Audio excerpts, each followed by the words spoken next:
بسم الله الرحمن الرحيم habeen wanaagsan qodobada wararka warbaahinta isha wararka idin hayso waxa u dooran dawladda Kenya oo sheegtay in Somaliland ay dal tahay ra'iisul wasaare Khayre oo heshiis uga baxay ururka Al-Sunna wal Jamaa maleeshiya beeleed ku dagaalamay degmada Walweyn ee gobolka Shabeellaha Hoose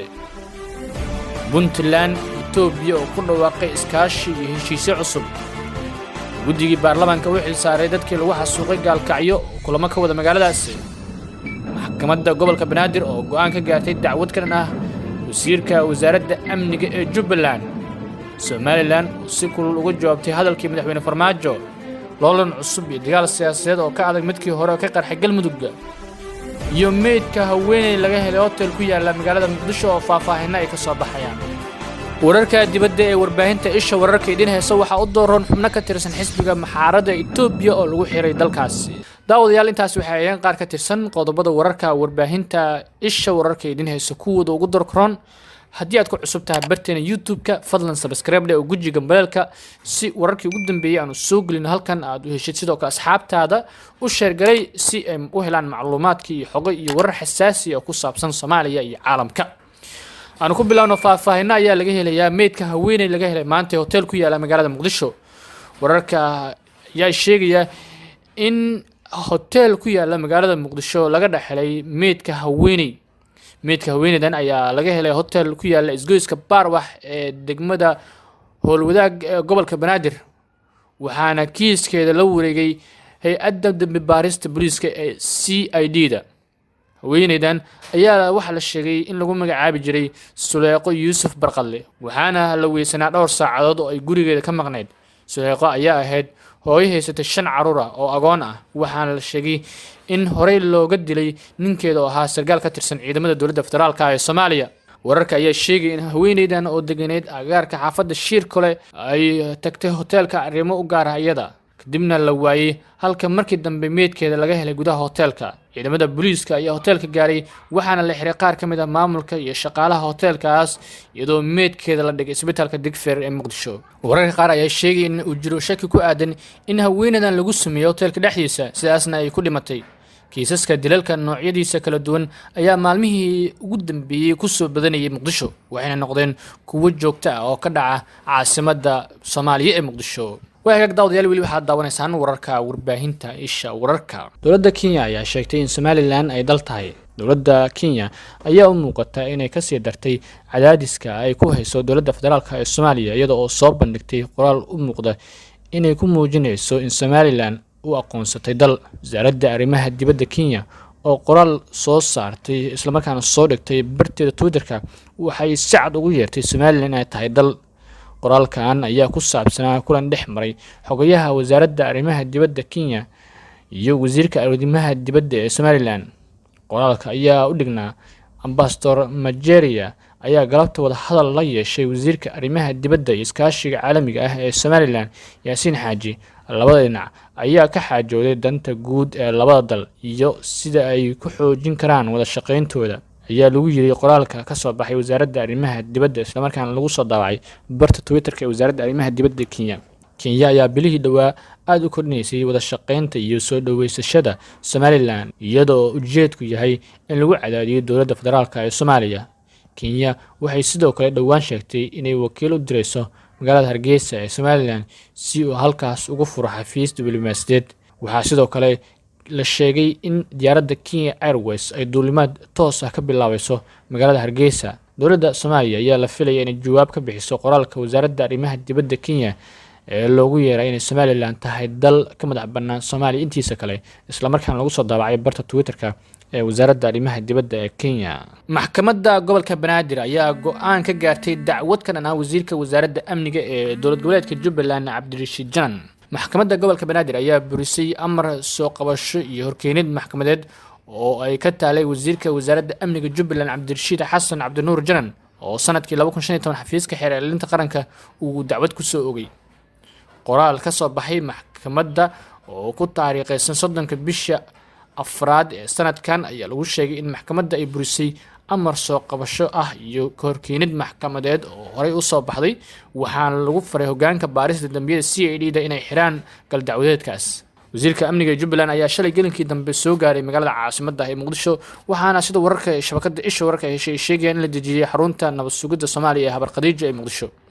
Imaantinka janan ee Muqdisho ayaa loo arkaa tallaabo bilow ah dagaalka siyaasadeed ee dowladda federaalka ee Soomaaliya doonayso inay ku qaado Axmed Islaam Madoobe.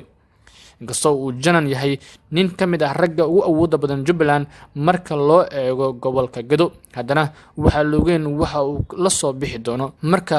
dowladdu tashkiiliso inta uu ku sugan yahay Muqdisho. Ra'iisul Wasaaraha Soomaaliya Xasan Cali Kheyre ayaa heshiiskii uga baxay ururka Al-Sunna ee fadhigoodu yahay Dhuusamareeb. Ra'iisul Wasaaraha Soomaaliya Xasan Cali Kheyre ayaa dalbaday in dib loogu noqdo heshiis hordhac ahaa oo horey u dhexmaray dowladda federaalka ee Soomaaliya iyo kooxda Al-Sunna sida ay la waraadiyo lagu kalsoon yahay u xaqiijiyeen isha wararka. Heshiiskan oo intiisa badan la gaaray intii uusan xaaf ogolaan in doorasho ka dhacdo Galmudug ayaa dhigay in dowladda iyo kooxda Al-Sunna siiso xilalka wasiirka arrimaha gudaha. Heshiiskan oo intiisa badan la gaaray inta uusan xaaf ogolaan in doorasho ka dhacdo Galmudug ayaa dhigay in dowladda ay kooxda Al-Sunna siiso xilka wasiirka arrimaha gudaha, safiir iyo lacag dhowr milyan oo dollar ah si ay dowladda ugula shaqeyso in meesha looga saaro xaaf. si kastaba kadib markii xaaf si lama filaan ah u sheegay inuu dowladda la heshiiyey kana furtay Al-Sunna ayaa waxa walba isbedeleen, waxaana dowladda ay dareentay inaysan ku qasbaneyn inay Al-Sunna la gasho gorgortan siyaasadeed. waxyaabaha ra'iisul wasaaraha Soomaaliya diiday waxaa ka mid ah in lacag 4 milyan oo dollar ah oo markii hore labada dhinac ay si mabda ahaan isugu raaceen inkasta oo xilalka qaar uu weli ogol yahay. sida aan xogta ku helayno, Kheyre ayaa intii uu ku sugnaa Dhuusamareeb u sheegay madaxda Al-Sunna in maadaama hadda xaaf uusan ahayn madax lagu gorgortamo aysan dowladda ku qasbaneyn inay wax badan ku bixiso ogolaanshaha Al-Sunna ee doorashada dhacdo. inkasta oo Al-Sunna ay si shaacsan u sheegtay inay raali ka tahay doorasho dhacdo, haddana xogta aan helnay ayaa sheegaysa inay aad uga carootay hadalka Kheyre una aragtay mid muujinaya in dowladda ay tahay danaysato. dhinacyada ayaa la filayaa in wadahadallo dheeraad ah ay yeeshaan ka hor doorashada Galmudug, iyadoo ay Al-Sunna ay rumaysan tahay in dowladda ay ku qasabtay inay sida ay doonto u yeesho maadaama aan Galmudug laga dhisi karin maamul aysan raali ka ahayn. dhinaca kalena loolan cusub iyo dagaal siyaasadeed oo ka adag midkii hore ayaa waxa uu ka qarxay Galmudug, iyadoo Galmudug loolanka ka jiro uu aad cirku ugu sii shareerayo saacadaha ugu dambeeya ayaa waxaa hadda bilowday loolan cusub oo laga yaabo inuu ka sii daro kii hore. loolanka cusub ayaa noqon doona mid laba waji leh oo ay qayb u dhaxayso Al-Sunna iyo qayb kale oo xaafa ka qaybta labaadna ay u dhaxayso siyaasiyiinta iyo xildhibaanada ka soo kala jeeda labada magaalo ee Cadaado iyo Dhuusamareeb. go'aankii xaaf uu ku buriyay heshiiskii Jabuuti, Al-Sunna iyo Galmudug dibna u celiyay Cadaado inay tahay caasimadii ku meel gaarka ahayd waxay albaabada u furtay in Cadaado ay markaa noqoto mid wax walba ka go'aamiso masiirka Galmudug. Yeeshee waxaa taas ka soo horjeeda oo in saameyntooda ay meesha ka baxdo aan ogolaan doonin Al-Sunna iyo siyaasiyiinta reer Dhuusamareeb. dowladda federaalka ee Soomaaliya ayaa isku dayay ugu horeeyay ahaa la xaajoodka Al-Sunna iyadoo inay kasbato oo ay qanacso ku bixisay waqti fara badan kadib markii ay horey ugu guuldareysatay inay wada xaajood la gaarto xaaf. dooda ugu badan iyo caqabadaha soo bixi doona maalmaha soo socda ayaa noqon doona goobta la isku raacsan yahay inay ka dhacdo doorashada Galmudug, maadaama horey wasaaradda arrimaha gudaha u iclaamisay inay ka dhacayso Dhuusamareeb halka xaaf uu ku dhawaaqay in Cadaado ay ka dhacayso doorashada Galmudug maadaama ay tahay xaruntii baarlamaanka Galmudug. xaaf ayaa waxa uu ku biiray inta badan siyaasiyiinta ka soo jeeda beesha Cadaado ee Saleebaan ee doonayay inay meesha ka baxdo saameynta magaaladoodaba, halka siyaasiyiinta ceer ee garab siinayaan ururka Al-Sunna oo ay doonayaan in doorashada ay ka dhacdo Dhuusamareeb. Kheyre ayaa shalay gelinkii dambe u baxay dhinaca xaaf isagoo oo gaaray Godon Laba kadibna u gudbay magaalada Cadaado halkaas oo kulamo kula yeeshay gudoomiye ku-xigeenka koowaad ee aqalka sare Senator Abshir Buqaari, xildhibaan Cabdiraxmaan Odowa, xildhibaan Saabir Shuuriye, xildhibaan Cabdi Qeydiid, xildhibaan Warsamo Joodax, xildhibaan Mahad Salaad. sidoo kale waxaa kulanka qayb ka ahaa wasiirka howlaha guud Qoorqoor, xildhibaan Abdidoon Yare oo labadooda tabacsan xukuumadda. waxaa sidoo kale ka mid ahaa xildhibaan iyo wasiir Dhalac oo kulamadaas sidoo kale ku jiray. sida aan xogta ku helnay waxyaabaha uu kala hadlay waxaa ka mid ah magaaladii la isku raaci lahaa inay doorashada martigeliso, hase yeeshee waxaa afgarad ah lagama gaarin arrintaas. maalmaha soo socda ayaa la ogaan doonaa halka loolanka cusub uu ku dambeyn doono. fadlan subscribe channelkeena si aad u heshid macluumaadkii wararkii ugu dambeeyay ee loolanka iyo xogaha xasaasiga ah ee galmudug ee ka jira iminka. ugu dambeyntiina dagaal xoogan oo u dhexeeya maleeshiyabeeleed ayaa ka dhacay degmada Walaweyn ee gobolka Shabeellaha Hoose. warar kala duwan ayaa kasoo baxaya dagaal ka qarxay degmada Walaweyn ee gobolka Shabeellaha Hoose. dagaalka oo ah mid xoogan ayaa waxaa lagu soo waramayaa in saaka uu ka bilowday gudaha magaaladaas, sida ay xaqiijiyeen ila wareejinta deegaanka ah. dagaalka ayaa waxa uu dhexeeya laba maleeshiyabeeleed oo degan magaalada Walaweyn ee gobolka Shabeellaha Hoose. khasaare leh dhimasho dhaawac ayaa jira walow aan si rasmi ah loo ogin inta uu leeyahay. warar ay heshay warbaahinta isha wararka ayaa sheegaya in dagaalkan uu ka dhashay muran ka dhashay jidgooyo ay isku qabteen maleeshiyabeeleedkaas hubeysan ee ku sugan gobolka Shabeellaha Hoose. xaaladda ayaa haatan kacsan, waxaana weli qayb ka ah magaalada laga dareemayaa dareenka rasaasta iyadoo ay soo fadhiyaan ciidamadii ku dagaalamay deegaamada Walaweyn ee gobolka Shabeellaha Hoose. dagaalada u dhexeeya maleeshiyabeeleedkan ayaa marar badan ku soo laalaabtay degmada Walaweyn ee gobolka Shabeellaha Hoose. xildhibaano ka tirsan labada gole ee baarlamaanka Soomaaliya ayaa dhowr jeer ku baxay xiisadan, mana muuqato xal waara oo laga gaaray. ma jiro ilaa hadda wax war oo ka soo baxay maamulka gobolka Shabeellaha Hoose iyo kan degmada iyo maamulka Koonfur Galbeed Soomaaliya ku aadan dagaalkaas u dhexeeya labada beeleed ee ku dagaalamay gobolka Shabeellaha Hoose. xaaladda ayaa iminka la sheegay inay degan tahay. wararkii ugu dambeeyay oo helin waxay tilmaamayaan in ciidamadii dagaalamay ee maleeshiyabeeleedka ahaa ay